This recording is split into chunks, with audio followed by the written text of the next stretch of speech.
I came across this book a long time ago, but I dug a little deeper into it and found this amazing chapter called On the Nature of Divinity, where it talks about, basically compiles a bunch of old ancient thinkers and their thoughts on the divine.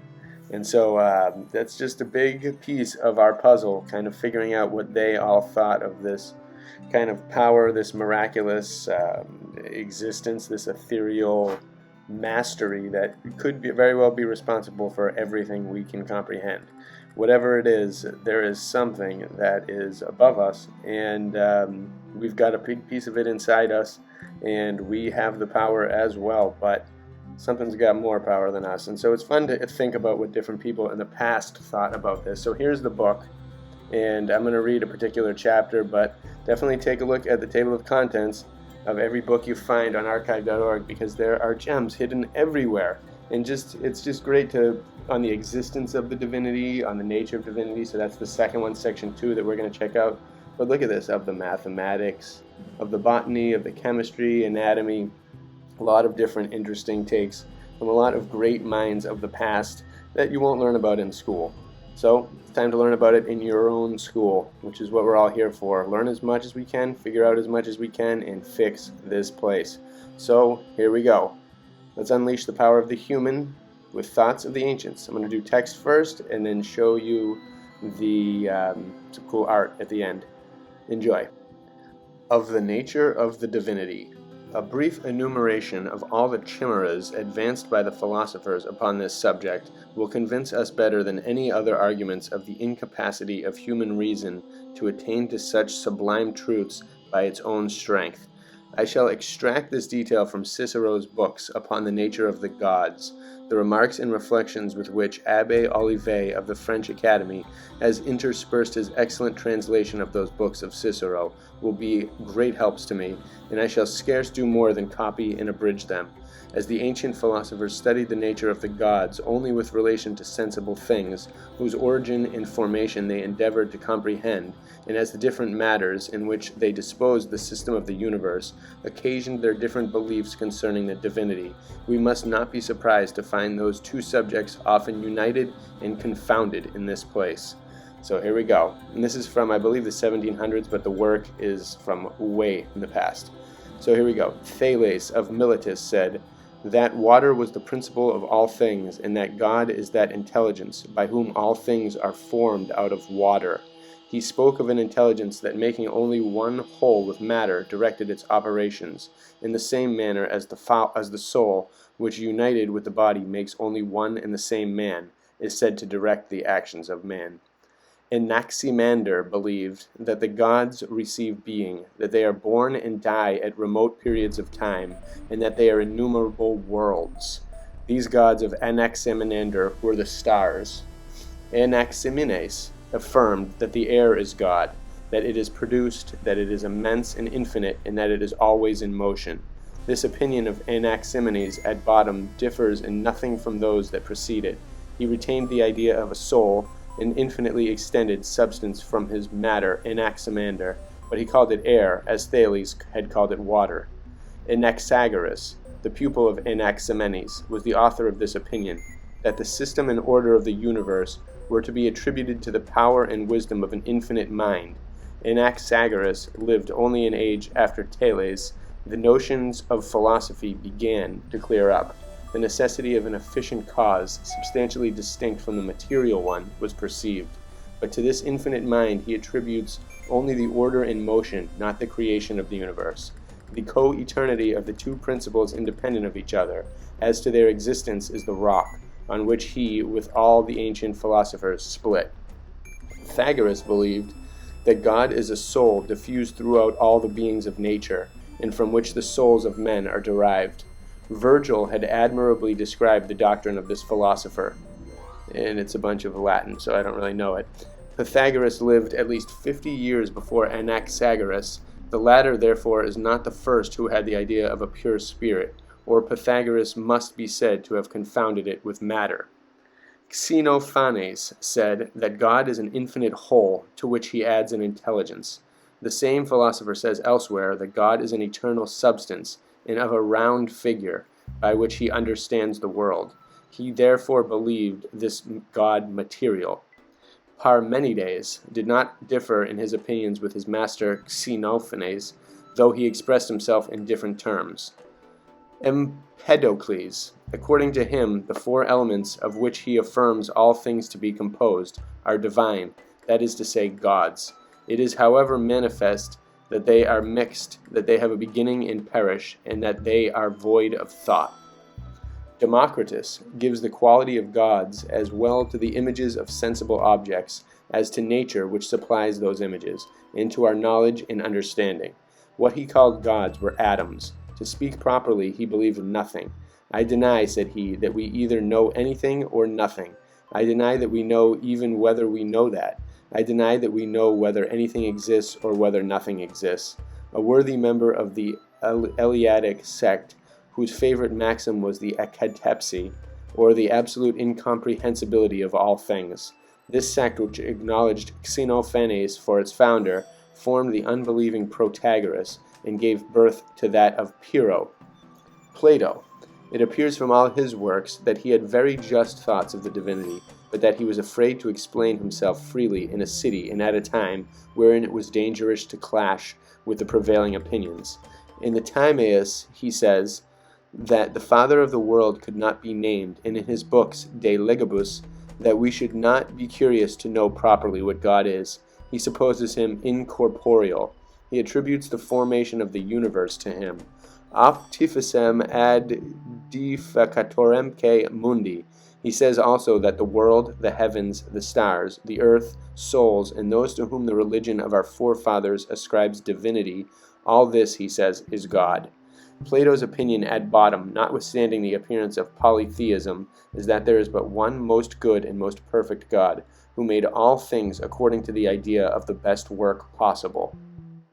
Antisthenes says that there are many gods adored by the nations of the earth, but that there is but one natural God, that is to say, as Lactantius explains it, author of all nature. Aristotle differs exceedingly with himself. Sometimes he affirms that the whole divinity resides in intelligence, that is to say, in the intelligent principle by which all thinking beings think. Sometimes that the world is God. He afterwards discovers some other being who is above the world and who takes care to direct and preserve its motion. He elsewhere teaches that God is nothing else but the fire that shines in the heavens. Xenocrates says that there are 8 gods, the planets are 5 of them, and all the fixed stars together, as so many scattered members of the same body, make but one. The sun is the 7th, and last of all, the moon, the 8th. Theophrastus, in one passage, attributes supreme divinity to intelligence, in another to the heavens in general, and afterwards to the planets in particular. Strato says that there is no other God but nature, and that nature is the principle of all productions and all mutations. Zeno, the founder of the famous sect of the Stoics, we ought to expect something great concerning the divinity from him. The following is the sum of his theology, extracted principally from Cicero's second book, De Natura Deorum, in which his opinions are explained with great extent. That the 4 elements alone compose the whole universe, that these 4 elements make but one continued nature without division, that absolutely no other substance exists besides these 4 elements, that the source of intelligence and of all souls is the fire united in the ether, where its purity suffers no alteration, because the other elements do not mingle with it, that this intelligent, active, vital fire penetrates the whole universe, that as intelligence is its property distinctly from the other elements. It is deemed to operate all things, that it proceeds methodically to generation, that is to say, it produces all things, not blindly and by chance, but according to certain rules, always the same, that being the soul of the universe. It causes it to subsist and governs it with wisdom, because it is the principle of all wisdom, that consequently it is God, that he gives the same denomination to nature, with which it is one and the same, and to the universe of which it is part, that the sun, moon, and all the stars, as they are bodies of fire, are gods, that all things wherein any singular efficacy resides, and wherein this active principle manifests itself clearly, deserve the name of divinities, that the same title ought also to be given to great men, in whose souls this divine fire brightens with uncommon luster. And lastly, that in whatsoever manner the soul of the universe is represented to us, in whatever names custom has given it in respect to the different parts it animates, religious worship is due to it.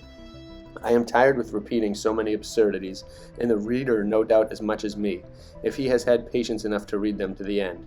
He ought not to expect to see living lights shine out from the darkness of paganism upon a subject infinitely superior to the weakness of human wit, as the nature of the divinity. The philosophers might indeed, by the pure strength of reason, have convinced themselves of the necessity and existence of a divine being. Some of them, however, as Epicurus, have been suspected of concealing real atheism under the veil of specious words.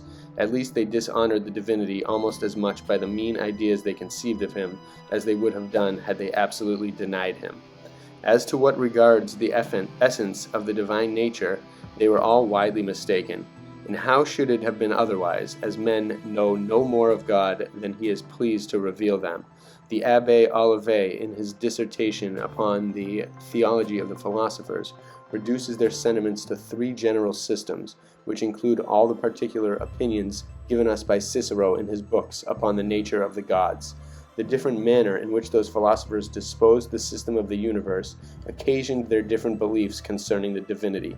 Some of them believed that mere matter alone, without thought or reason, was capable of forming the world.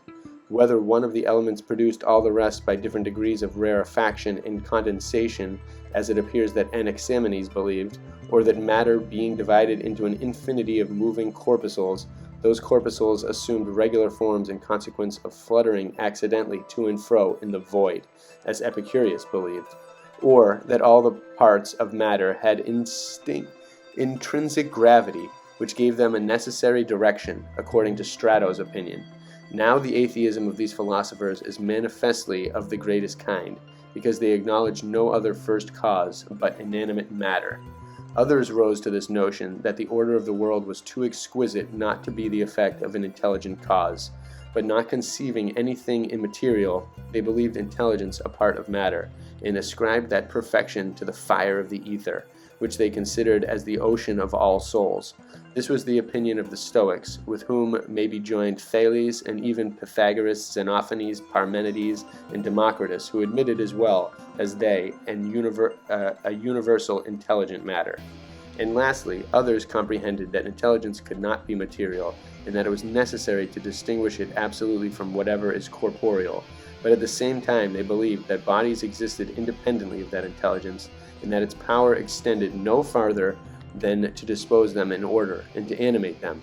This was the opinion of Anaxagoras and Plato, an opinion much less imperfect than that of the others, as it includes the idea of spirit and really distinguishes the cause from the effect, the agent from matter, but still infinitely remote from truths. As to the other classes of philosophers who admitted no principles but such as were material, they are absolutely inexcusable, and differ only in their blindness, as being more or less blind. What we read in the Book of Wisdom may be well applied to them. Vain are all men by nature, who are ignorant of God, and could not, out of the good things that are seen, know him that is. Neither by considering the works did they acknowledge the workmaster, but deemed either fire or wind, or the swift air, or the circle of the stars, or the violent water, or the lights of heaven, to be the gods which govern the world. I speak here only of the gods peculiarly acknowledged as such by the philosophers. Varro distinguished three kinds of theologies: the fabulous, which was that of the poets; the natural, taught by the philosophers; and the civil or political, which was that established by the state and in use amongst the people. The first and the last either ascribed or suffered to be ascribed to the gods all the passions and vices of men, and the most abominable crimes. The second seemed less void of reason, but at bottom was scarce anything more religious, and included absurdities that disgrace human understanding. Cicero, in his third book upon the nature of the gods, sets all these absurdities in their full light. He did not know enough to establish true religion, but he knew enough to refute the Stoics and Epicureans, the only persons that rose up against St. Paul when he preached at Athens. The mere light of nature might suffice him for subverting falsehood but could not guide him to the discovery of the truth. We here discern the weakness of human reason in the vain efforts that it makes alone to raise itself up to the exact knowledge of a God truly hidden and who dwells in inaccessible light. What progress in this respect has this proud reason been capable of making? During above 4 ages, in the best heads of Greece, in the most illustrious of the pagans for their learning, and the chiefs of their most famous schools, there is nothing so absurd that has not been advanced by some philosopher. And farther, such of them as professed an higher degree of wisdom, and to whom God had manifested his unity, did they not keep this knowledge a secret through an ungrateful and abject cowardice? Did one of them rise up against the impiety which had substituted mute idols and figures not only of men, but of beasts and reptiles, to the true and living God? Did one of them refrain from going to the temples, though he did not approve in his heart the superstitious worship, which he authorized by his presence and example? The only one whose religion was put to the trial, did he not treat those who accused him of not adoring the gods worshipped by the Athenians as false accusers? His apologist, who was also his disciple and friend, does he defend him in any other manner than by affirming that he always acknowledged the same divinities as the people? And is not Plato himself obliged to own that this mean prevaricator ordered an impious sacrifice even when certain of immediate death? A small extract from one of Plato's letters shows us how much he was afraid to explain himself upon the nature and unity of God, and in consequence how far he was from rendering him thanks, from confessing him before men, and from exposing himself to the least danger in bearing witness of him. The shameful actions attributed to the false gods made him blush, but he contented himself with saying that either they were not guilty of those crimes, or were not gods if they had committed them, without daring to say that there was but one God, and without having the courage to rise up against the public worship, founded upon the very crimes he considered with horror. It must be said, to the shame of paganism and the glory of the gospel, that a child amongst us with the least instruction in the catechism is more certain and more knowing in respect to everything necessary for us to know of the divinity than all the philosophers together. Whew. So, very interesting. I love hearing stuff like this because, everybody has their own impression of the Creator and what is responsible for every miracle that we see every instant of every day and have always forever. And something is responsible for it. We all know it, but we just can't put our finger on it. It's the eternal question. And it's just great to hear what past minds thought.